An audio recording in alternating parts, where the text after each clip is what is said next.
تمام تعریفات اللہ رب العزت کے لیے کہ اس نے اس کائنات کو تخلیق فرمایا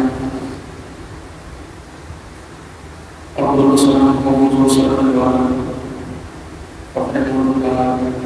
بانی سید تخلیق کائنات سید ابن عالم شفیع ابن عالم حضور اعظم محمد مصطفیٰ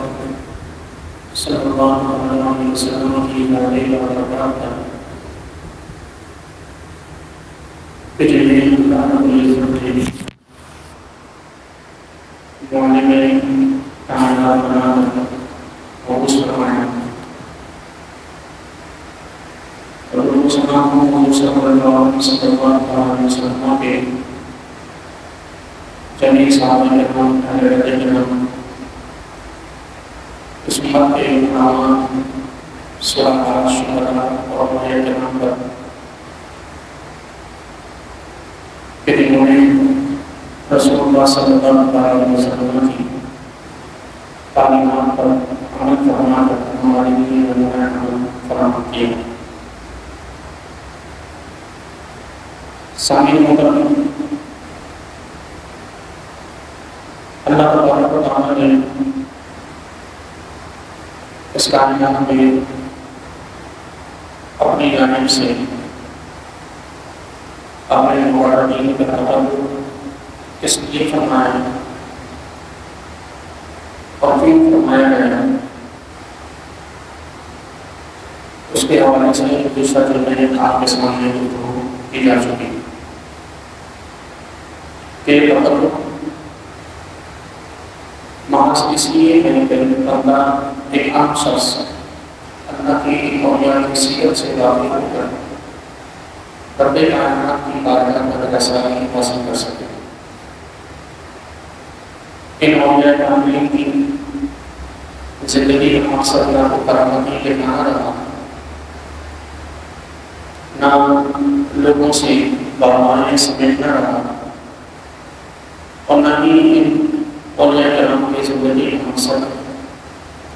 لوگوں سے مال، دولت اور شہرت کا حصول رہا. یہ اللہ کے مقرر لوگ رہے کہ جنہوں نے اپنی زندگی کا مشن صرف خلق خدا کی جنت اور خلق خدا کی رہنمائی کو بنایا.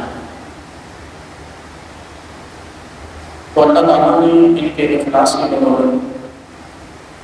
ان میں سے بیشتر کو مال و اسباب بھی عطا فرمائے،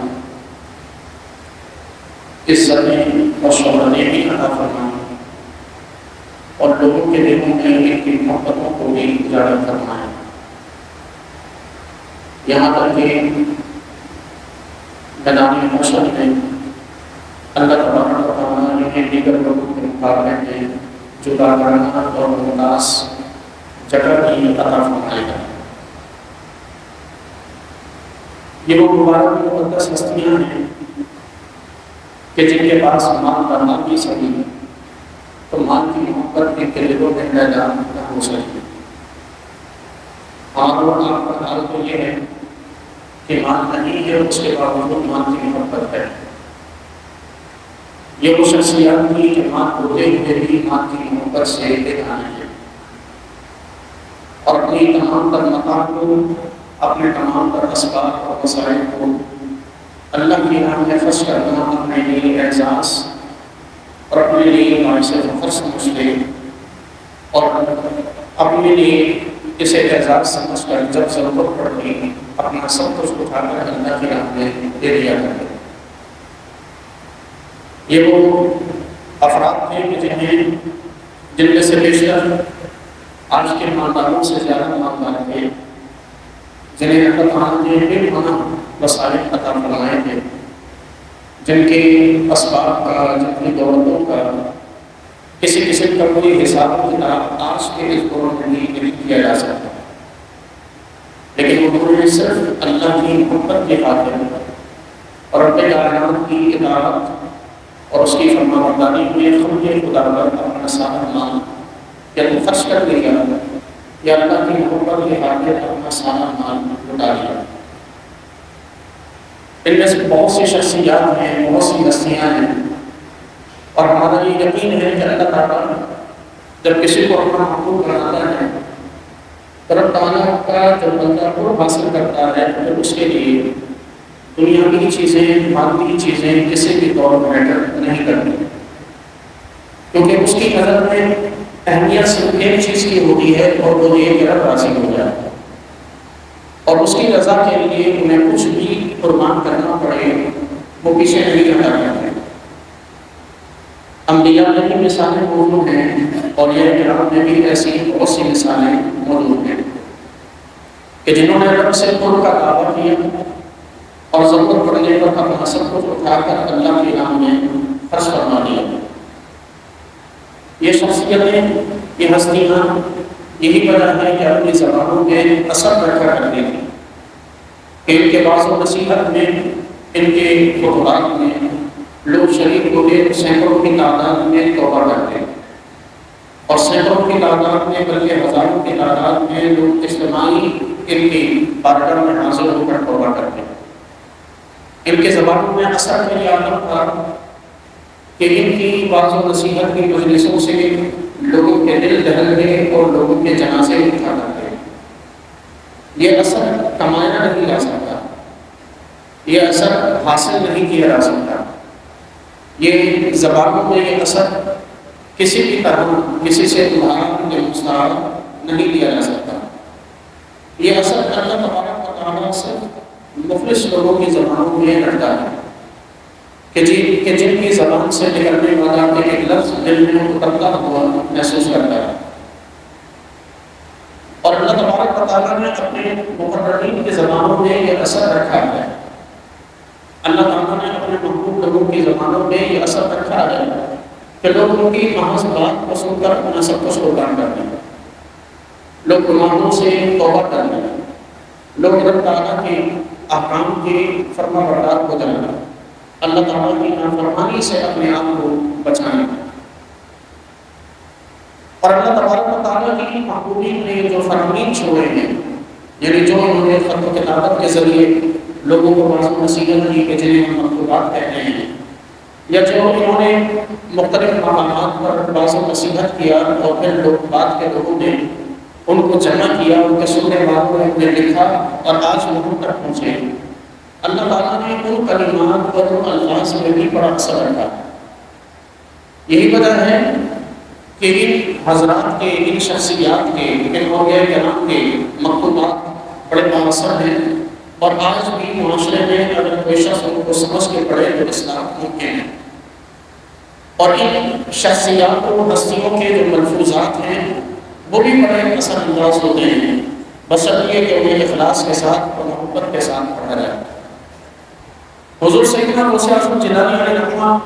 کی ہم 11ویں مناتے ہیں۔ آپ نے رحمہ کی ایک کتاب ہے الفتح الربانی، جس میں حضور غوث اعظم جیلانی علیہ رحمہ کے مباحث کو جمع کیا گیا ہے، آپ کی نصیحتوں کو جمع کیا گیا ہے، آپ نے اپنی اولاد کو جو نصیحتیں فرمائیں، آپ نے اپنی مریدین کو جو نصیحتیں فرمائیں، آپ نے مجمع میں جو بعض نصیحت فرمائیں وہ اس میں جمع کیے گئے ہیں۔ یہ کتاب پڑھنے سے تعلق رکھتی ہے، اور اگر کوئی شخص اپنی حقیقت میں اصلاح چاہتا ہو تو اسے لازم ہے پڑھے۔ زندگی کے ہر شعبے میں حضور سیدنا غوث اعظم جیلانی علیہ رحمہ رہنمائی فرماتے نظر آتے ہیں۔ آپ علیہ رحمہ ہر طبقے سے تعلق رکھنے والے شخص کو، جو ان سے محبت کرنے والا ہو یا جو ان کی عداوت جس کے دل میں ہے، آپ علیہ رحمہ ہر طبقے کو واضح و نصیحت فرماتے نظر آتے ہیں۔ ایک عالم دین ہو، ایک طالب علم ہو، ایک بزنس مین ہو، یا دنیا کا کوئی بھی فرد یا کوئی بھی شخص ہو، سیدی غوث اعظم جیلانی علیہ رحمہ نے سب کو واضح و نصیحت فرمایا۔ کوئی بادشاہ ہو، کوئی حاکم ہو، کوئی گورنر ہو، کوئی سیاست سے تعلق رکھتا ہو، حضور سیدی غوث اعظم کے فرامین سب کی رہنمائی کرتے ہی نظر آتے ہیں۔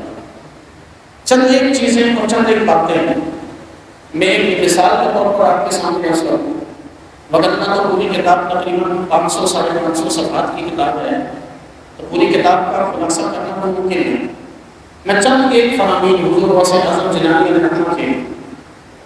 انہیں آپ کے سامنے کوٹ کرتا ہوں کہ سیدی غوث اعظم جیلانی علیہ رحمہ اپنے مریدین سے خطاب کرتے ہوئے ارشاد فرماتے ہیں کہ اے میرے مرید، تم مجھ پہ توکل کرتے ہو، تم مجھ پہ بھروسہ کرتے ہو۔ مجھ پہ توکل اور مجھ پہ بھروسہ اسی وقت ممکن ہے کہ جب میری تعلیمات پہ عمل کرو۔ یہ حضور غوث اعظم کا واضح فرمان ہے۔ تو یعنی اس کا مطلب اور مقصد یہ ہے کہ اگر ہمیں حضور غوث اعظم سے یہ امید ہے کہ کل بروز قیامت ہماری بخشش کریں گے، ہمیں جنت میں لے کر جائیں گے، تو اس کے لیے انہوں نے شرط رکھی ہے کہ پہلے ان کی تعلیمات پہ عمل کرنا پڑے گا، ان کی احکام پہ، ان کی باتوں پہ عمل کرنا پڑے گا۔ اگر نہ کیا تو پھر گویا کہ انہوں نے خود فرما دیا کہ پھر ایسا شخص ان کا مرید کہلانے کا حقدار نہیں، کیونکہ بیعت میں یہ شرط ہے کہ مرید اپنے مرشد کی اطاعت اور فرما برداری کرتا ہے۔ جو مرید اپنے مرشد کی فرما برداری نہ کرے اسے اس بیعت کا فیض حاصل نہیں ہو سکتا۔ یہ بیعت تو ہے، ایک نام کی رسم تو ہے، ایک نام کا رشتہ اور تعلق تو ہے کہ میں فلاں کا مرید، لیکن بندہ اس اپنے مرشد کے، اپنے پیر کی باتوں پہ عمل نہ کرتا ہو۔ مرید مرشد کہے کہ نماز پڑھو، بندہ نہ پڑھے، مرشد کہے کہ حرام سے بچو، بندہ نہ بچے، مرشد چیزوں کے احکام اور مسائل بتائے اور مرید ان چیزوں کو صرف نظر کرے، تو یہ تعلق برائے نام ہے۔ تو آج کہیں ایسا تو نہیں کہ ہمارے یہاں قادری محض نام کے قادری ہیں، غوث اعظم سے محبت ہماری محض ہمارا دعویٰ ہے، اس میں سچائی کوئی نہیں۔ کہ سیدی غوث اعظم جیلانی علیہ رحمہ واضح فرما رہے ہیں کہ اگر تجھے مجھ پہ توکل ہے، یعنی تجھے مجھ پہ بھروسہ ہے، تو مجھ پر اعتماد کرتا ہے، تو پھر میرے احکام کی فرما برداری اور تعمیل کرو۔ آپ علیہ رحمہ ایک اور مقام پر اپنے مریدین سے خطاب کرتے ہوئے ارشاد فرماتے ہیں کہ میرے مرید، اللہ تبارک و تعالیٰ نے کائنات میں سب سے بڑا درجہ انبیاء کو عطا فرمایا، اور انبیاء کے بعد اللہ تعالیٰ نے کائنات میں سب سے بڑا درجہ اولیاء کو عطا فرمایا۔ یہاں صحابہ کرام مائنس نہیں ہے، یہاں اہل بیت کرام مائنس نہیں ہے، ہمیں یہ سمجھنے کی ضرورت ہے۔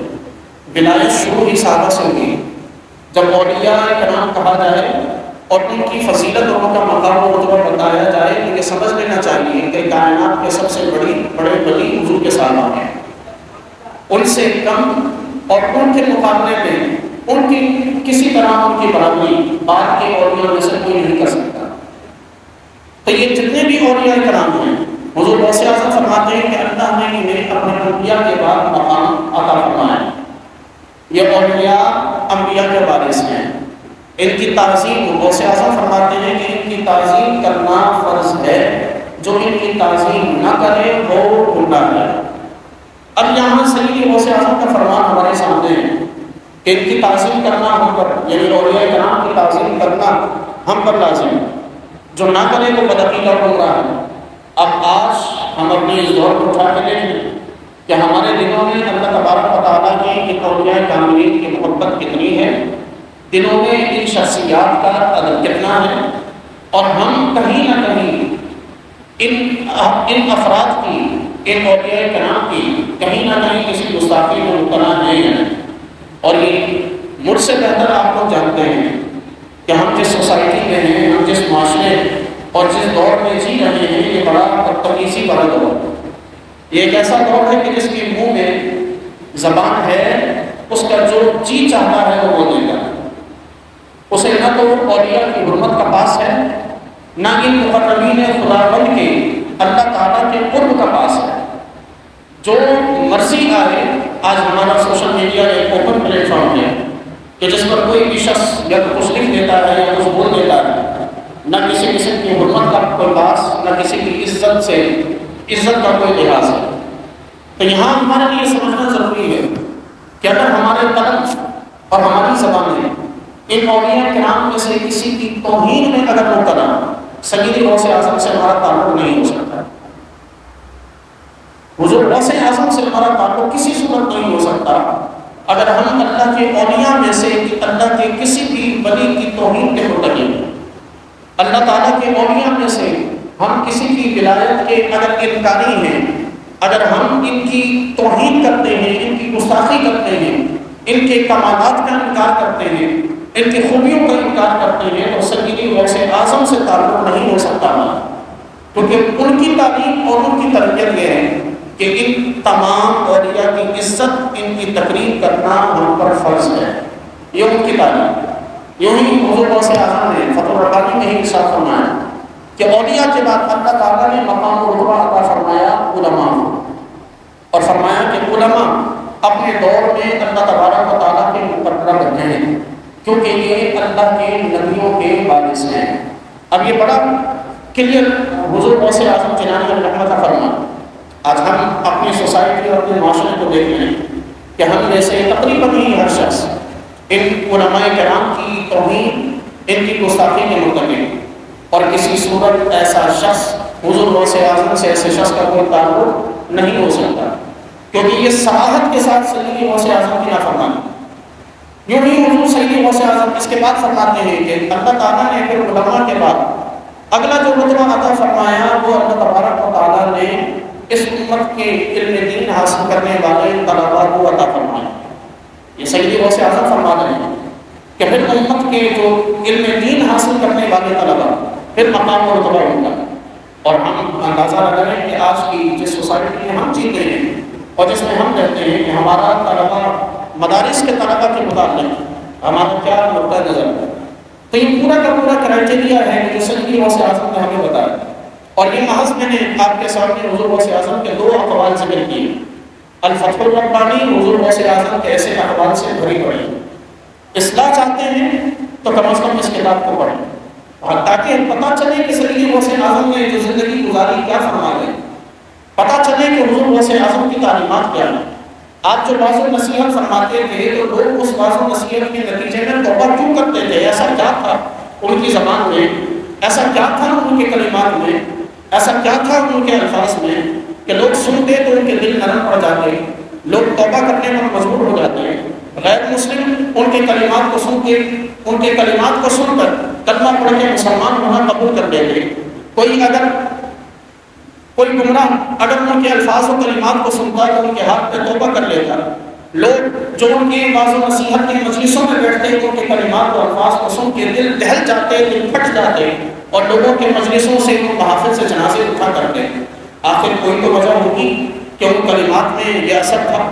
کوئی تو بات ہوگی ان کلمات میں، کوئی تو وجہ ہوگی ان الفاظ کی۔ لیکن آج چونکہ ہمارا جو دور ہے وہ بہت تیز دور ہے، ہمیں کوئی تعلق نہیں ان اولیاء کرام کی لکھی گئی کتابوں سے، ہمارا کوئی واسطہ نہیں ان اللہ تعالیٰ کے ان مقررین کے الفاظ و کلمات سے۔ ہمارا واسطہ اگر ہے تو ہمیں ہوا ہوئی والی تقریریں چاہیے، ہمارا واسطہ اگر ہے تو کوئی ہمیں شیریں بیان کوئی آ کر بیٹھ کر ان اولیاء کرام کی کرامتیں سنا دے اور ہم ان کرامتوں پہ جھوم کے غوث اعظم کے نعرے لگائیں، بس ہمارا تعلق اتنا۔ یاد رکھیں کہ ان اولیاء میں حضور غوث اعظم کی جس کتاب کا میں نے نام بتایا، آپ کو اس پوری کتاب میں سیدی غوث اعظم کا یہ فرمان، ایسا کوئی فرمان نہیں ملے گا جس میں انہوں نے کہا ہو کہ میں کرامت دکھاؤں تو مجھے بڑی ماننا ورنہ مت ماننا۔ کہیں آپ کو کسی بھی اللہ کے ولی کا یہ فرمان نہیں نظر آئے گا کہ میرے نام کے نعرے لگاؤ۔ کہیں اللہ کے ان اولیاء کے فرامین میں سے آپ کو کہیں پر ان کی تعلیمات کی ذکر نہیں ملے گا کہ تم میرا صرف اور صرف جو ہے میرا ذکر کیا کرو، نہیں، بلکہ ان تمام کی زندگیوں کا مشن، ان تمام کی زندگیوں کا مقصد یہی رہا کہ ہم خلق خدا کے لیے اللہ کی بارگاہ تک رسائی کا ایک وسیلہ بن جائیں، ایک ذریعہ بن جائیں۔ اعلیٰ حضرت امام شاہ رضا خان فاضل بریلوی علیہ الرحمہ فتاوی رضویہ میں ایک رسالے کا رد کرتے ہیں، اور رد کرتے ہوئے فرماتے ہیں کہ اے شخص، اگر تجھے یہ محسوس ہوتا ہے، یعنی جس کا وہ رسالہ تھا، جس کو وہ کتاب تھی، اس کو مخاطب فرما کے فرماتے ہیں کہ اگر تجھے یہ خوف ہے کہ تم میری بات مان کر تو توبہ کر لے گا تو لوگوں کے سامنے یہ ظاہر ہو جائے گا کہ میرا علم تیرے علم سے زیادہ ہے اور تو جاہل ہے، تو فرماتے ہیں کہ اللہ کی قسم اگر میرے الفاظ و کلمات کے ذریعے کسی کو توبہ کی سعادت مل جائے، میرے لیے اس سے بڑھ کر تمغہ اور کوئی نہیں، اس سے بڑھ کر اعزاز اور کوئی نہیں۔ ان کی زندگیوں کا مقصد یہ تھا، اور آج ہم نے ان کی زندگیوں کو محض ہم نے یہ سمجھ لیا کہ 11ویں منا لی جائے، اس منا لیے جائیں، ایام منا لیے جائے، حق ادا ہو جاتا ہے، تو ایسا ہرگز نہیں ہے۔ ان اولیاء کرام کی سیرتوں کو پڑھیں، ان کی تعلیمات کو پڑھیں، ان کی تعلیمات کو پڑھ کر، ان کے الفاظ و کلمات کو پڑھ کر انہیں اپنے اوپر اپلائی کرنے کی کوشش کریں، انہیں سمجھنے کی کوشش کریں کہ وہ جو زندگیاں اللہ کی راہ میں گزار گئے ہیں، جو زندگیاں مشقتوں میں گزار گئے ہیں، جو انہوں نے زندگی بھر